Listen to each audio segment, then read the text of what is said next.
Last week, we defined our why for gardening as a way to help determine our goals. Part of that goal requires us to think about the types of things that we want to grow in our garden and the number of people we're feeding in our family or whomever we're growing for. This also helps us determine how much space we need for the garden to meet those goals and whether or not our existing space is big enough or even too big. It's very easy to overdo it, especially in the first few years, because you don't know how many plants you need in order to get the volume you want your garden to produce. It's also very easy to plant too much of one thing and not enough of another and leave yourself overloaded or coming up short. I was guilty of not planting enough leafy greens the first few years, but way overplanting the cucumbers, and I very quickly had to learn how to make pickles, something my family still does not eat in abundance. Today on Just Grow Something, we'll talk about how to determine the number of seeds or plants that you need for your garden in order to achieve the harvest that you want, so you can more accurately plan your garden space and leave nothing behind. Let's dig in. If you enjoy these videos, please hit the like button so I know I should keep creating them, and subscribe so you never miss a new one.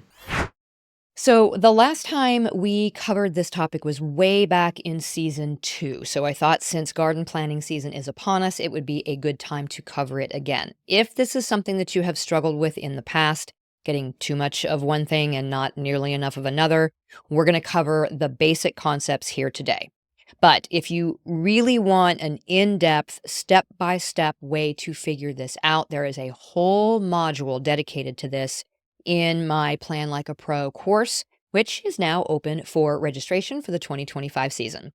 This is something I got really wrong the first few years I was gardening. Firstly, it was important to get this right so my family wouldn't be overwhelmed with one vegetable while not having enough of the others. I mean, seriously, the cucumber situation was a little out of control. Like, oh, look, we have 20 pounds of cucumbers, but do we have any lettuce or tomatoes or anything else to make these into a salad or something? No? Oh, so just the cucumbers then. Great. And they got real tired real fast of cucumber salad and just dipping cucumbers into dip when there were pounds of cucumbers coming into that kitchen every single day. I made so many jars of pickles that year. We had pickles in our cupboard for 4 years from that one garden season. So, yeah, I needed to figure this out. And it was especially important for me to get it right once I turned my garden into a business where I was responsible for getting people a consistent volume of a variety of seasonal produce every single week. Now, I think our CSA customers will say I've gotten that right over the past 17 years, but it's not where I started. Plan Like a Pro is a self-directed course, so you can go at your own pace. It has 6 modules covering everything from the supplies that you need to create a garden plan, determining your goals, choosing your crops, what we're going to talk about today, determining the number of seeds and plants that you'll need, and then step by step, how to fit it into your garden space, along with a complete calendar for when to plant, succession and companion plantings, and seasonal changes. So you can go to justgrowsomethingpodcast.com/pro to get more information and see all the modules and the lessons. I will link to that in the show notes. I will also link to a reference document from the University of Missouri Extension Service because it is actually the planting chart that I referenced for probably the first 10 years that I was growing, and I still go back to it every once in a while.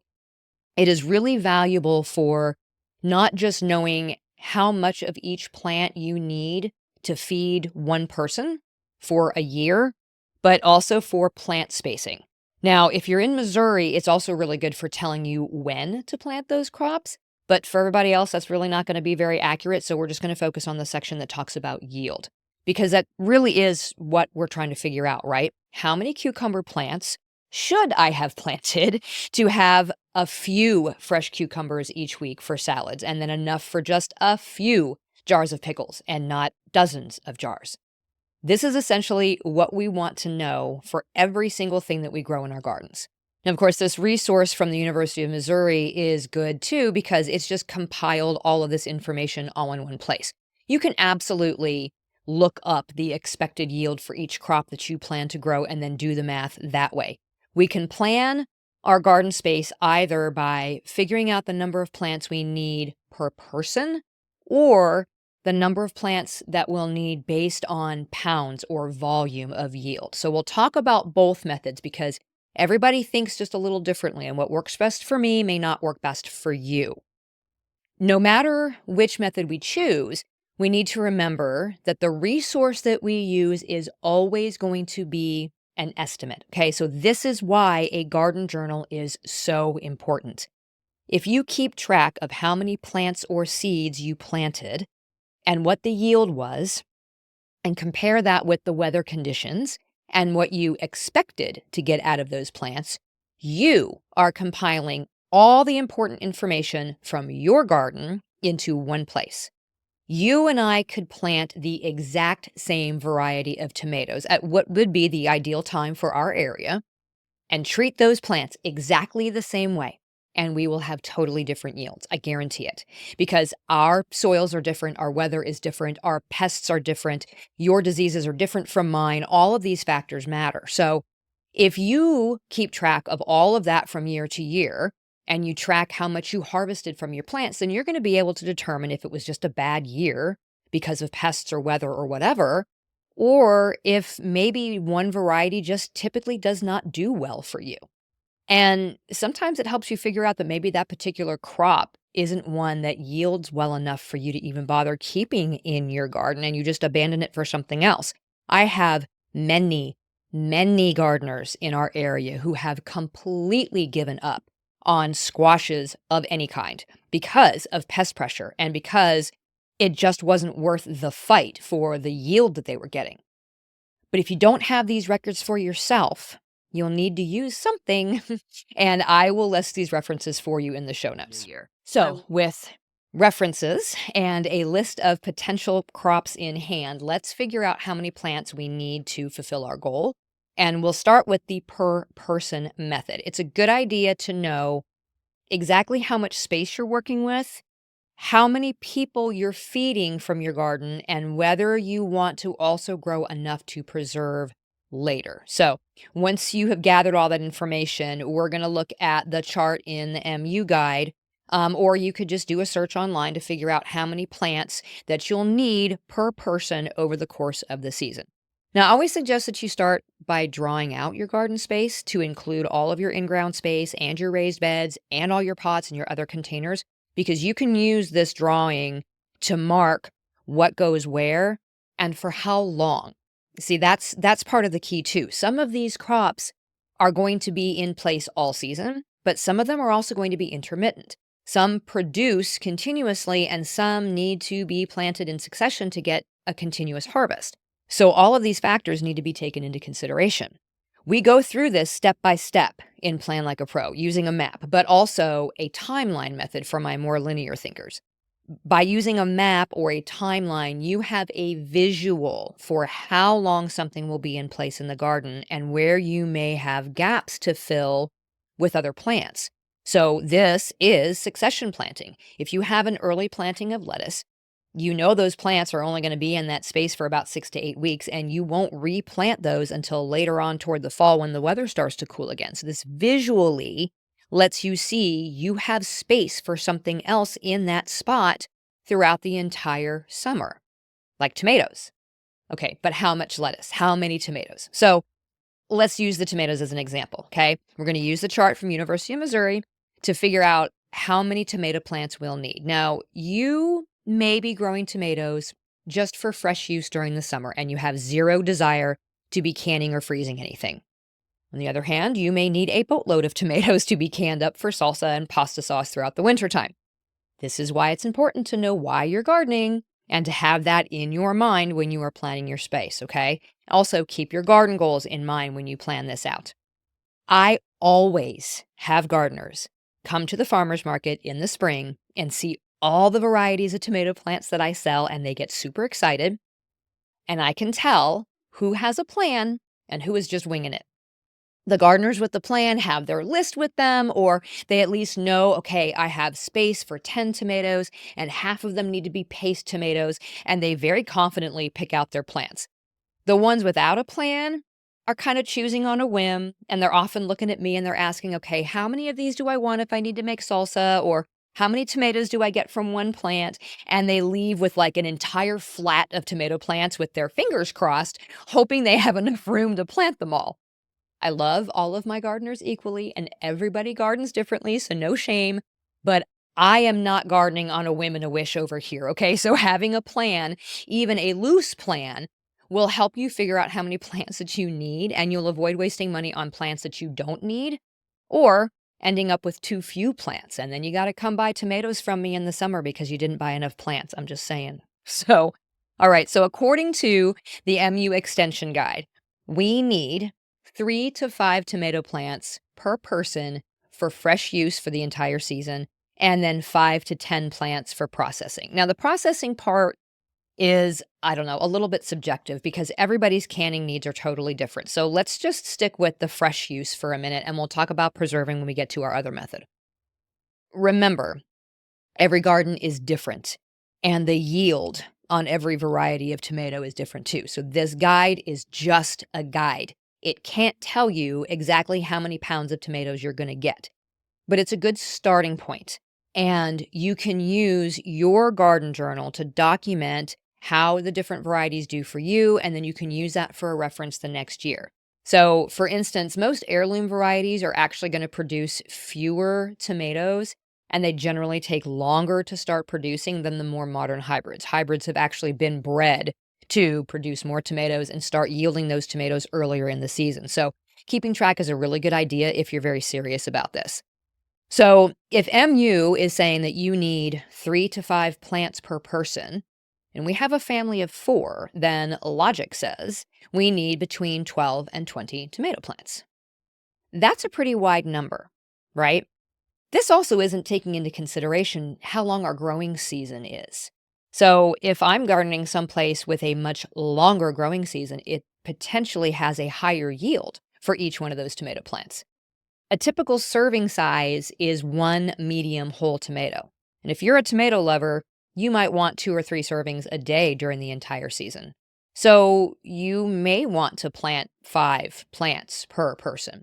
But if you only like tomatoes in your salads, then you may only need a few tomatoes a week. And it's possible that even 3 plants per person might be too many. So, once again, this is where you have to know why you're gardening to help you determine how many plants you need. So, you're not planting 5 tomato plants per person in your family and end up sneaking bags of tomatoes onto your neighbor's porch because you have way too many tomatoes. This is why I prefer to plan by average yield. Now, determining the number of plants that you'll need based on average yield is easier to do with some experience, so keep that in mind. If you're brand new to gardening or you're new to keeping track of your yields and you're not sure what you go through in a season in your kitchen, then start with the per person method that we just talked about. But I know how many tomatoes we go through in our kitchen in the summer and how many pounds I need for canning my stewed tomatoes and my salsa and my pasta sauce. So I can estimate how many pounds of tomatoes I need over the whole year.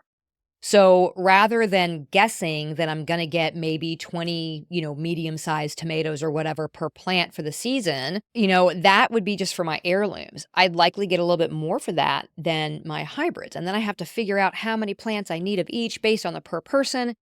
Forget it. I just assume that I'll get an average of about 10 pounds of tomatoes per plant, regardless of what type they are other than cherry tomatoes. And then I make my plan from there. Okay. There are a lot of resources out there that'll tell you the weight or the volume of what you can get from each plant on average. I've always used university websites and extension resources when planning just to give me an idea of yield. But a lot of the time I had to go to 4 different sites to find what I needed. So I made a list and I compiled that list and I put it as part of one of the lessons for my Plan Like a Pro students. But I am going to gift each one of you this chart if you want it as a free download. So this chart is what I have compiled from reliable sources to give you the average yield for 36 different vegetables and melons, whether you're measuring by the number of row feet that you're planting or by individual plant. So you can get that download by going to justgrowsomethingpodcast.com/yield, YIELD, yield. I will link that in the description. And the link is also in this morning's email for those of you who are on the email list. This chart will tell you if you're planting Brussels sprouts, you'll get approximately 10 pounds for every 10 feet of row that you plant, or about 1.5 pounds per plant. To me, this way of planting makes more sense. If your family loves Brussels sprouts for your holiday meals, but that's really the only time you eat them, well, then it's easy to figure out how many plants you need to grow for, I don't know, say 2 large family meals at the holidays, right?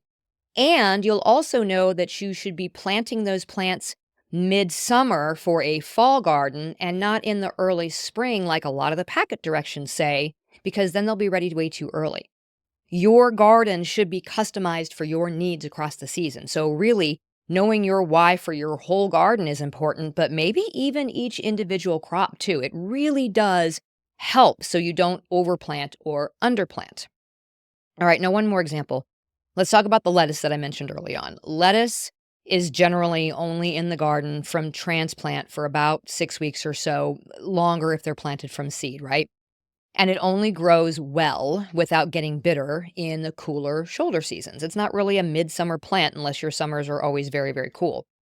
So that means you'll need some succession plantings to keep you in a continuous harvest if you don't want all of your lettuce ready all at once.